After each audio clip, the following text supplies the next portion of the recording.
it's Elizabeth and today we'll be doing the handover video of the Apache 634L. Just behind the driver's side door you've got your leisure battery locker. So you can fit two in here if you are doing more wild camping, but at the minute there's just the one. So the next thing we're going to look at is your wastewater outlet. So just in front of the tap you've got your switch and you can just open it up gently and then all the way and your wastewater tank will empty out. You want to do this when you're leaving a site as you don't want to travel home with the extra weight, but also when you're winterising your van as you don't want any water being left in your tanks to freeze over winter. So next we've got the toilet cassette. As long as the blade on the inside of the toilet is closed, you have to pull this orange handle up and you'll be able to slide it out. It's empty, you just want to pull your spout out and unscrew the cap. And then as you're tipping it up, press this orange button. It just lets some air in as you're emptying it and it stops it from plugging. And then fill it with some water, give it a good shake and a rinse, empty it again. And then before you put it back in, put some green or blue liquid in your cap, pour it down, screw it back on, and then you can slide it back in ready for use again. Cool. So just next to your toilet cassette locker you've got your hookup cable point. So you want to lift the collar up, align it onto the van, and just push it on gently. And then to remove it, press the blue lever down and slide it off. Just remember that when you are hooking the van up, you want to connect it to the van first and then the cable to the site mains, as you don't want to be walking around with a live cable. Cool. Just above your back wheel on the driver's side you've got your fresh water inlet point. So with the cap you can lock it and unlock it with a key. But then when you are filling up your freshwater tank you want a length of hose and some adapters, as some sites just provide a brass tap. And then put the hose through there, turn it on and wait till it overflows so you know you've got a full tank of fresh water. And then when you're finished, pop your cap back on and then lock it so no one can tamper with your. Next we've got your locker that leads to under the bed. So just at the back of the van in the corner you've got your boiler drain down. So when you're winterising your van you just want to pull the yellow toggle up and it will drain all the water out of the boiler. At the same time you want to drain off your kitchen and bathroom taps just so no water's left out through winter and it doesn't crack and freeze within the pipes. So next we've got your external shower point. So you just want to line it up, connect it and push it on. And then as long as you've got your water pump turned on the inside of the van and you've got fresh water, you just press the lever and your external shower will work, and then you can turn it up to hot or have it on cold or all the way off. Behind your back wheel on the driver's side you've got your fresh water drain off point. So what you want to do is just take hold of it and then twist the cap, and then you can let all the fresh water drain off. So next we've got your external shower point. So you just want to line it up, connect it and push it on.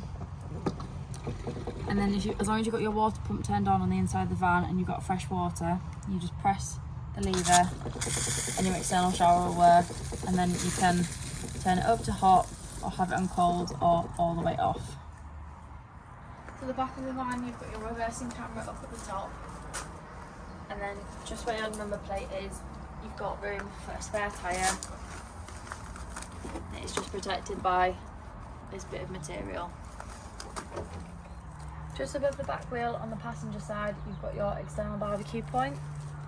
So you'll need an adapter and a length of hose, and once you've got your gas bottles turned on and you've got a flow of gas through the van, you can switch it on here and then you'll have use of your barbecue or Kadak.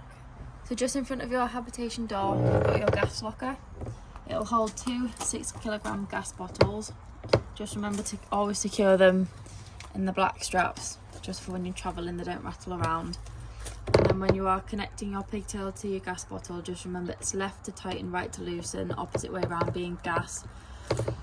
You can turn it on at the top here, turn it on and off. When you have turned it on, just press this little black button in for a couple of seconds. You'll hear a whoosh of gas going through, and then you should receive gas within the van.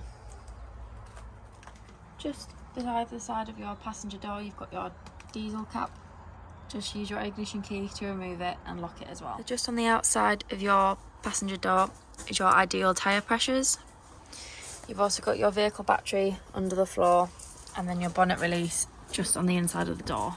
Under the bonnet, the main things you want to focus on is your washer fluid, you've got your power steering fluid, your brake fluid, your engine coolant, you've got your oil, and then your dipstick just there.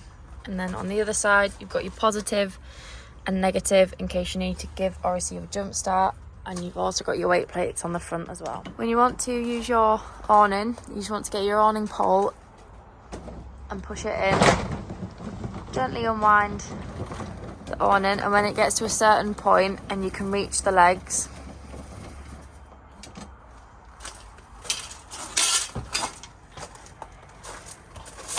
you want to grab them gently and just pull them down.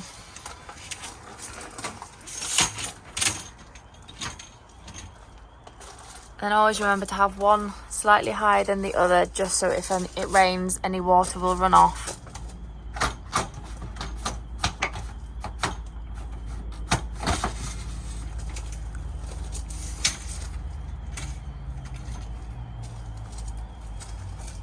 To put the leg away, you just want to push the base all the way in and then line it up with the front of the awning and just gently push the foot in, and it'll slot in, and then you can wind the awning back in.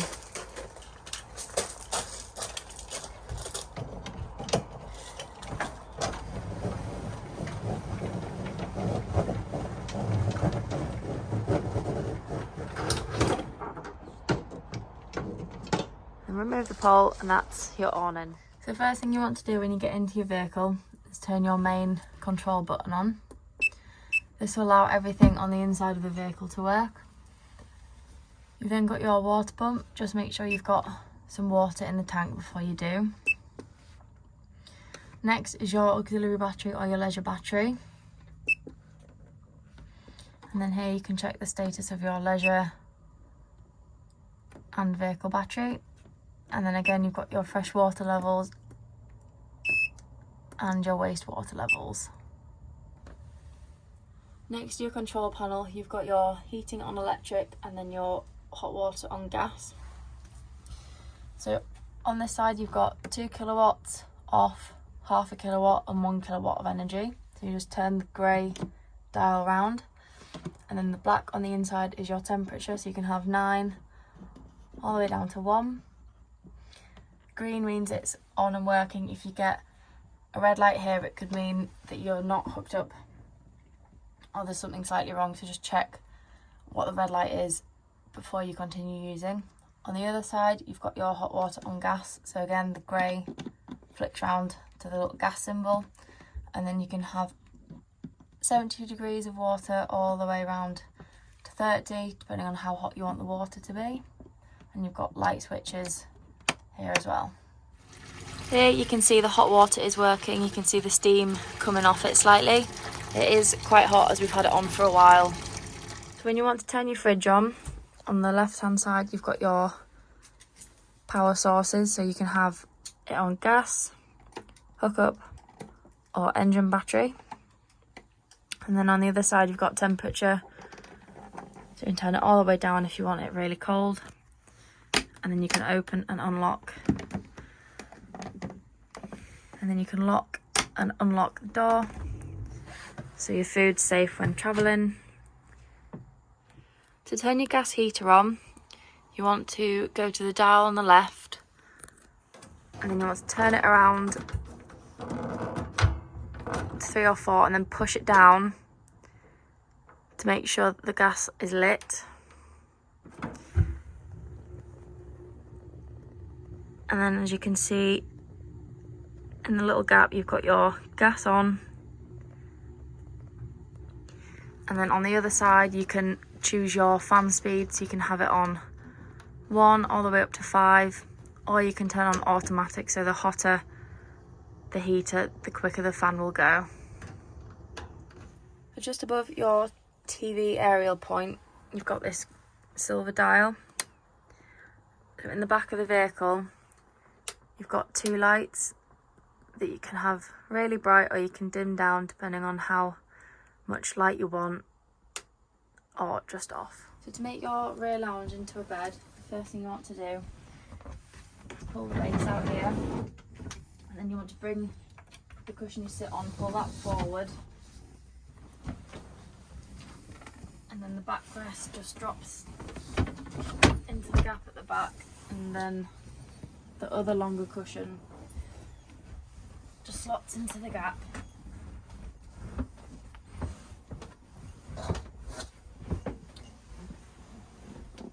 And then you've got a nice large double bed in the back of the van. Here you've got all 3 gas burner hobs working on gas. Just remember that once you've used all 3 or one of them, you wait for the metal to fully cool before you put the glass lid down, as it will shatter if it's too hot. Here you've got your oven,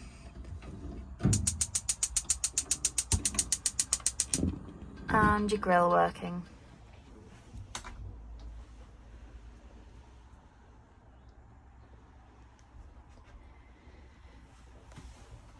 When you want to use your toilet, just make sure you've got your water pump on and you've got your fresh water tank full. Then push the blue button and you'll get a flow of water into the bowl. And then you can pull the grey lever, open the blade. When the cassette's full, you'll get a little red light on here indicating that it's ready to be emptied. So to use your bed above the cab, first thing you want to do is just pull the base out gently. And then connect your ladders. And then you then want to just push the mattress forward and then grab it and fold it over. If you have got kids, you can use this net just to secure them in so they don't fall out. And then you've also got some curtains so they have a little bit of privacy as well when they're asleep. So just behind your passenger seat under the cupboard, you've got your power supply consumer unit. So if you're ever not receiving power in the vehicle and it's hooked up, you just want to press this button here. If the black switch flips down and trips the van, it means there's something within the van not working. However, if it doesn't, it means you're not receiving power at all. On the other side, you've got your fuses. It's always a good idea to make sure you've got some spare fuses when travelling, in case one of them blows and you're left without a fridge or lights.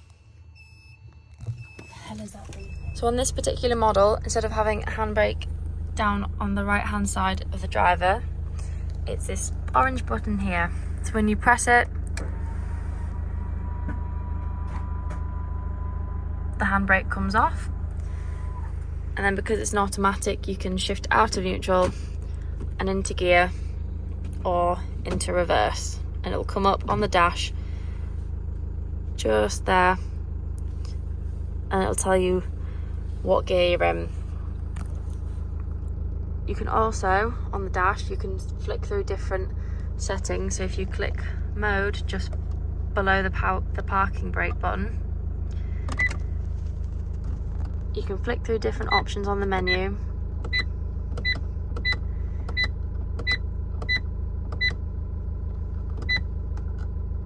So when the clocks go forward or go back, if you click on set a time and click mode again,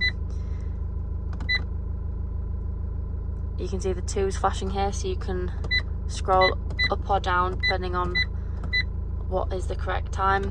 Click again for the minute.